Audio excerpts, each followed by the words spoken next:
اليوم أحل لكم الطيبات وطعام الذين أوتوا الكتاب حل لكم وطعامكم حل لهم والمحصنات من المؤمنات والمحصنات من الذين أوتوا الكتاب من قبلكم إذا آتيتموهن أجورهن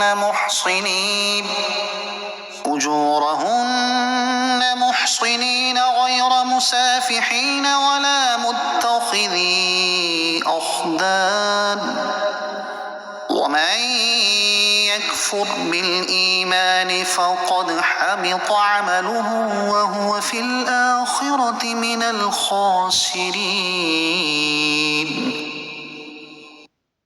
آج تمہارے لیے پاک چیزیں حلال کر دی گئیں اور اہل کتاب کا کھانا تمہارے لیے حلال ہے اور تمہارا کھانا ان کے لیے حلال ہے، اور پاک دامن مسلمان عورتیں اور جن لوگوں کو تم سے پہلے کتاب دی گئی ان کی پاک دامن عورتیں تمہارے لیے حلال کر دی گئیں، جبکہ تم ان سے نکاح کرتے ہوئے انہیں ان کے مہر دو، نہ زنا کرتے ہوئے اور نہ انہیں پوشیدہ آشنا بناتے ہوئے، اور جو ایمان سے پھر کر کافر ہو جائے تو اس کا ہر عمل برباد ہو گیا اور وہ آخرت میں خسارہ پانے والوں میں ہوگا۔ اہل کتاب کا ذبح کیا ہوا جانور بھی مسلمانوں کے لیے حلال ہے، خواہ یہودی ذبح کرے یا عیسائی، یوں ہی مرد ذبح کرے یا عورت یا سمجھدار بچہ۔ لیکن یہ یاد رکھنا نہایت ضروری ہے کہ ان اہل کتاب کا ذبیحہ حلال ہے جو واقعی اہل کتاب ہوں۔ موجودہ زمانے میں عیسائیوں کی بہت بڑی تعداد دہریہ اور خدا کے منکر ہو چکے ہیں، لہٰذا نہ ان کا ذبیحہ حلال ہے اور نہ عورتیں۔ اہل کتاب کی عورتوں سے نکاح حلال ہے، لیکن اس میں بھی یہ شرط ہے کہ وہ واقعی اہل کتاب ہوں، دہریہ نہ ہوں، جیسے آج کل بہت سے ایسے بھی ہیں۔